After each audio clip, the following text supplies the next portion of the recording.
I'd say about 80% of the time. Yeah. You know, but it gets better, you know, you get better, and it took me a long time to figure out how to get over those nerves, and just, because so much of it is nerves, you know what I mean? Because like I said, it's such a specific thing unto itself. Getting up on stage and performing is such a different feeling than having to go in and jump through hoops to prove yourself to somebody, you know what I mean? And, you know, so much of the time you're under such adverse conditions.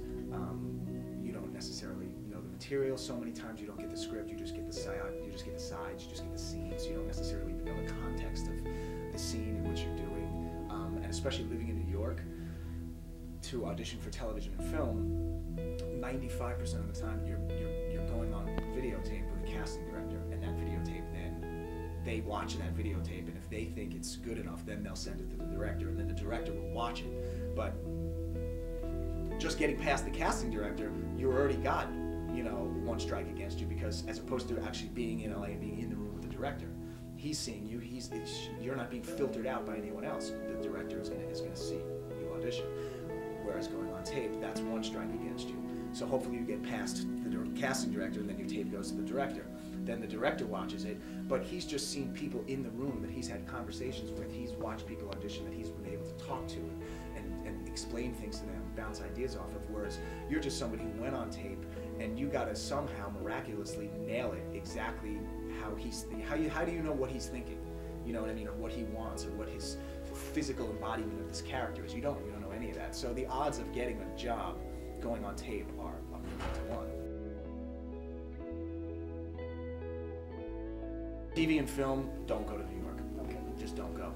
I'm moving to LA. I've been born and raised in New York my whole life, and I'm uprooting my family, and we're moving to LA because you just cannot work in TV and film in New York.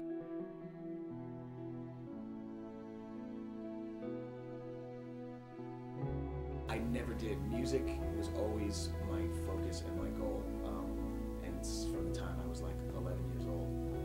So I never envisioned myself doing anything else. I never envisioned myself doing this, doing musical theater and having a musical theater career, and, you know, somewhat of a film and television. You know what I mean? Like, I never went that route. Acting was never a thought.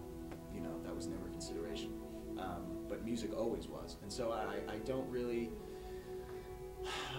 I can't really say that I ever saw myself as like, well, if I fall back. You know, I always really felt that, like, you know, everything that I can do, I've had to, you know, work at, whether it be acting or, you know, I certainly have instincts in terms of acting that got me into it in the first place. But, you know, after Rent, it was a struggle. You know, I was great at Roger, but I couldn't do anything else. You know what I mean? And so it was like, how do you, okay, now I have to learn how to act and be other people.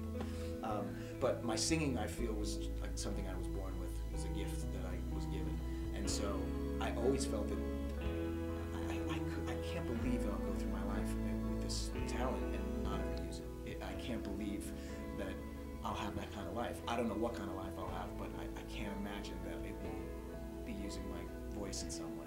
You know, and ironically enough, that led me to musical theater, which is something that I never thought of. But it's kind of like, duh, why didn't you think of that? You know. So, so I never really had like a backup plan. One piece of advice that I give to any kid who asks me about getting into acting is learn how to audition. It's a skill unto itself. It has nothing to do with your acting ability. You can be a brilliant actor and audition terribly, and if that's the case, you won't work.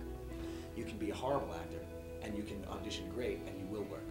And so, whether you're good or bad, my advice is figure out whatever it is. I can't tell you what it is, because I'm still working on it. But figure out what it is that makes you audition well. Take classes, read books, do relaxation techniques, whatever your particular thing is that you need to do to make you audition well is what you need to do, because without that skill, which like I said is a skill unto itself, it's got nothing to do with whether you've got acting chops. Without that skill, you won't work. You won't be successful in this business, you know, because people think that casting directors and people can sort of see through, you know, to the diamond in the rough. They can't. They can't see anything except what's in front of their face.